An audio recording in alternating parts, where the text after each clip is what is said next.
kursunada ang kaibigan ng kanyang anak dahil nga daw sa wala itong maidudulot na maganda sa buhay ng anak niya at pati nga ang nanay ni Leia. Inamin na ang ayaw na rin niya kay Marlon dahil nga po Aling Telma dun sa naging insidenteng nasaktan po ang anak ninyo. Yun po ba ang talagang dahilan kung bakit talagang ayaw po ninyo kay Marlon, Aling Telma? Isa pa po, pag lumalabas kasi sila, yung lumalabas sa gabi, sumusunod ito. Di ayaw ko rin ng ganun eh. Sa labas sila nagliligawan. Kaya nagagalit ang asawa ko. Bakit hindi nyo na lamang po pagbigyan, Mang Amado, na umakyat ng ligaw talaga dun si Marlon? Ngayong inamin na ho nila na sila na. Para hindi na ho sila nagtatago o nagkikita sa labas. Pwede naman siya pumasok sa sa bahay. Opo. Pero ang ayaw ko, yung yayain kung saan-saan na naririnig ko na may nakakita sa akin na pumupunta sa mga mall, sa mga magkasama, parang mag-asawa. Pero, Mang Amado, balikan lang po natin ang mga panahon na nililigawan po ninyo, si Aling Telma. Kayo rin naman po ay siguro nagpupunta sa mga parke, sa luneta, naglalakad, nag-holding hands, napapangiti si Aling Telma. Natural lang naman po yun, hindi po ba? Ma'am, sa akin po pang liligaw dito sa asawa ko, may hawak sa kamay pag maglakad kami, akbay, hindi ko inaakbayan yan. Naglalakad kami bilang parang magkasama lang. Dahil ayaw ko yung makita akong katao na hinahawakan ko sa kamay, inakbayan ko, hinahalikan ko sa kalsada.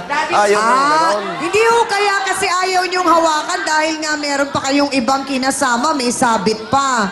Hindi na po. Amado. Hindi na po, wala po. So ganun ko yun, nung nagde-date kayo noon, Aling Telma, magkalayo kayo sa isa't isa.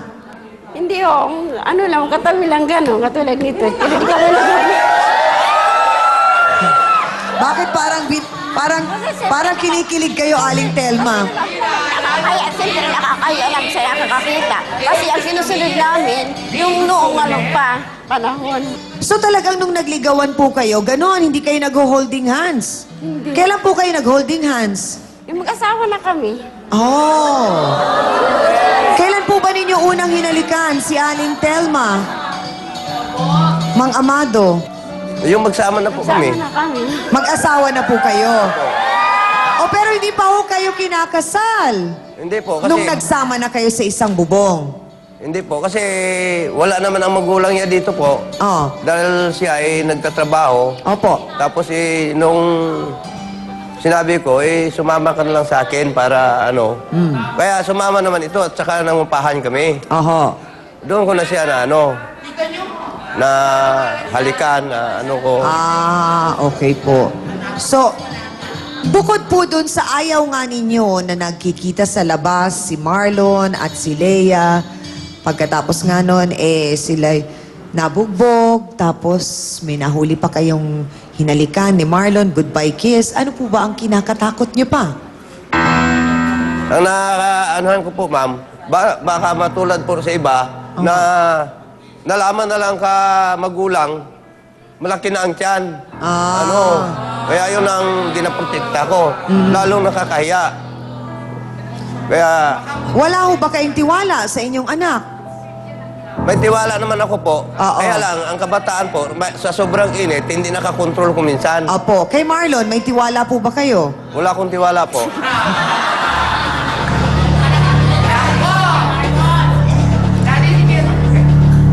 Ano naman kaya ang masasabi ng tatay ni Marlon sa sinasabi po ng tatay ni Leia na hindi nga po niya kursunada para sa kanyang anak?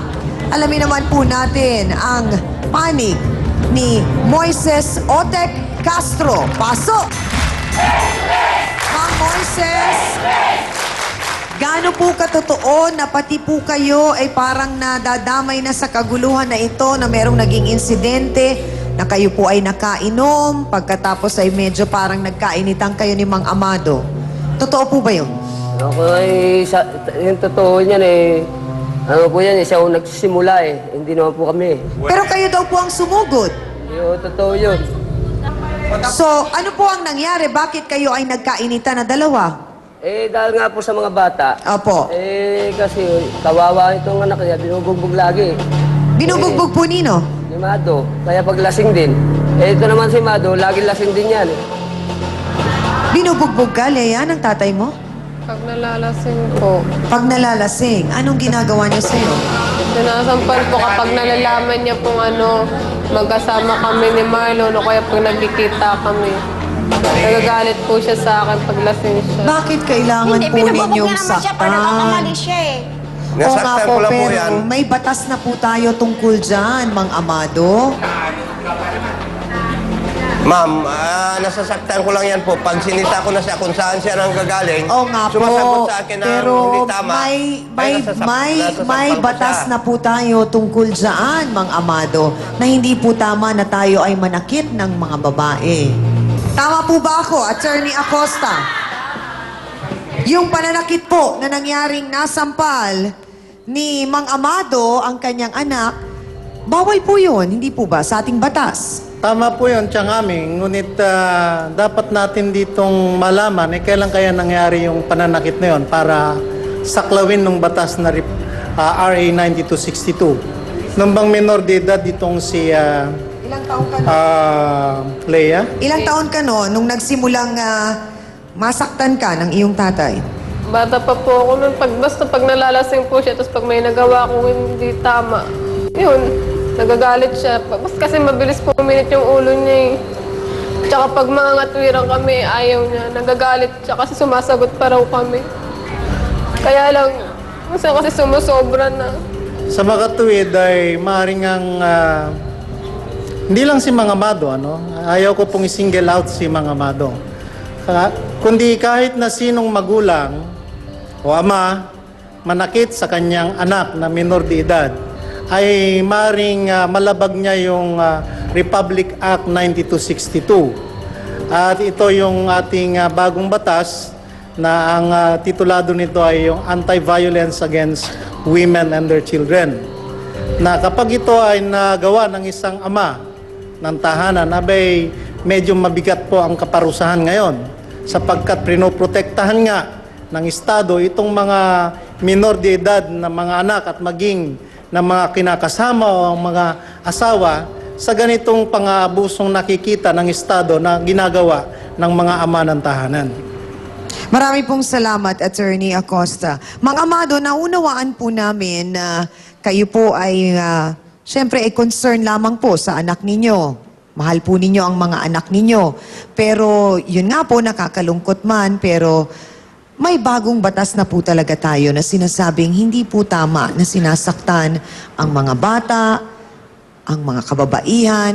Hindi na po ito yung sinasabing makalumang estilo na dadaanin lahat sa palo, pananakit at sampal dahil meron po itong hindi magandang epekto sa ating pong mga anak at maaring magtanim po sila ng sama ng loob sa atin, hindi po ba? Na ayaw naman ho nating mangyari bilang mga magulang.